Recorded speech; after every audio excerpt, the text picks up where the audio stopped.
Hello.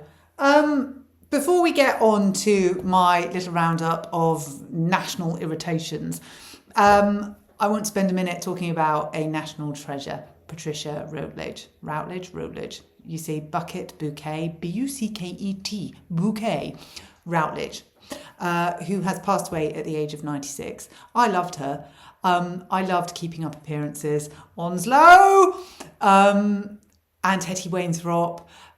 I just loved her. She was part of my childhood. She was part of an era in my life that sometimes I really wish I could go back to, with my grandparents and my parents and my family and just that childhood.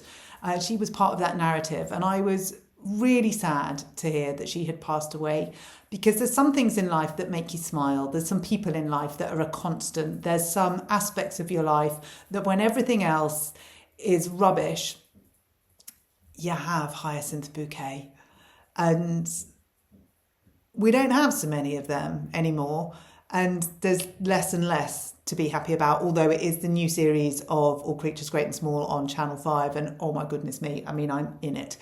But I just wanted a minute to say, Patricia, thank you. I loved you. All of your characters, your work. There was an excerpt of the Alan Bennett monologues on the radio today, and I love her. I will miss her. But we move, and we have to get back to the irritation. We don't have to get back to the irritations, but if we don't talk about the irritations, then they fester, don't they? They're like, people say to me, why do you do this? For so many reasons. Awareness is one of them. Oh, please like, subscribe and share. God, I will never remember to do that, will I? Please like, subscribe and share. We might get to 44,000 soon. I mean, if we do get to 50,000 for Christmas, that is good. Do you think I'd have to do a Christmas message? Can you imagine? Oh my God, that would be a sight. I might like to, actually. I think I'll miss you over Christmas if I don't. I think we'll need to chat. So yeah. Anyway, back to my irritations. Why do I do it? Because we have to talk about this stuff, because if we don't, we keep it in there, we internalize it, and then it becomes really dangerous. So I do it as it's almost like therapy with you, my friends. And I love your comments, and I love reading them, and I feel like we're having a chat. Today's chat, council tax, more lies. I was reminded of a post that Keir Starmer said. Council tax would drop. If they were elected, it would drop. No ifs, no buts. Has yours gone up?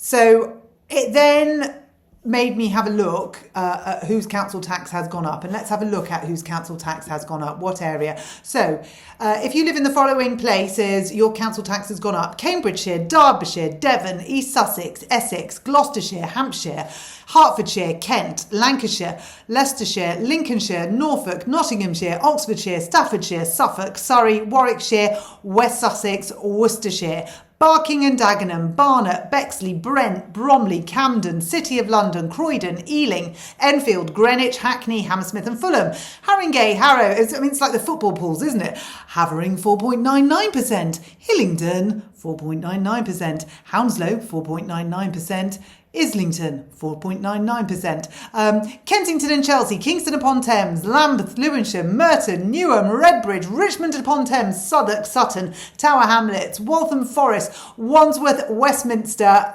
and then we go on to the metropolitan boroughs. We'll be here all day if we do that. Basically, 88% of councils have put their council tax up, the maximum they can do before there's a referendum, which is 4.99%.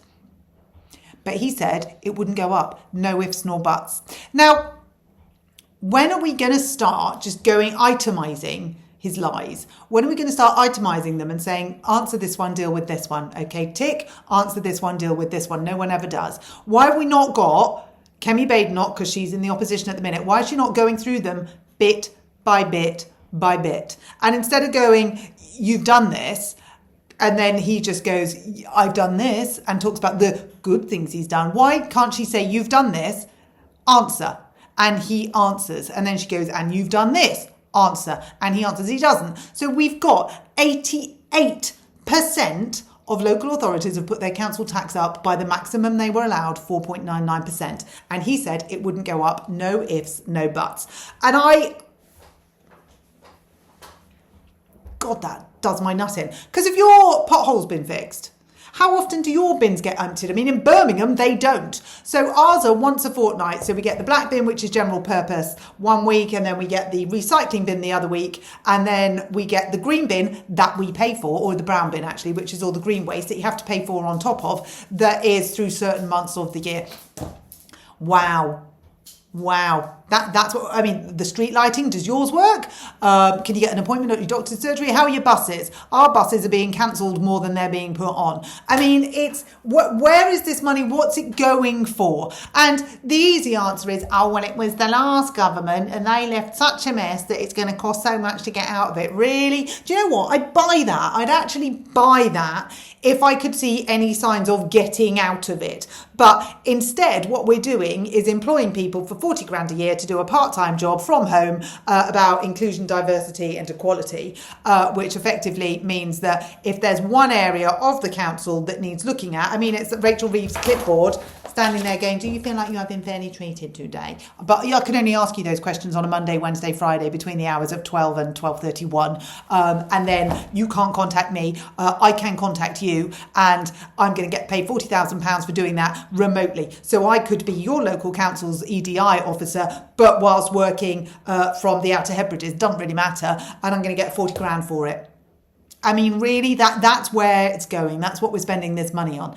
And of course it grates. Of course it winds us up, because we're not getting, I mean, I was going to say value for money, but I don't even feel like I can put that sentence together with council tax. It's just nowhere near.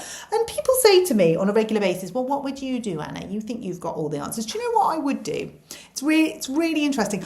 I'd go round to every single house that I was charging my council tax for, and I would ask them what mattered to them. And I would ask them what we could improve on. And then I would do it.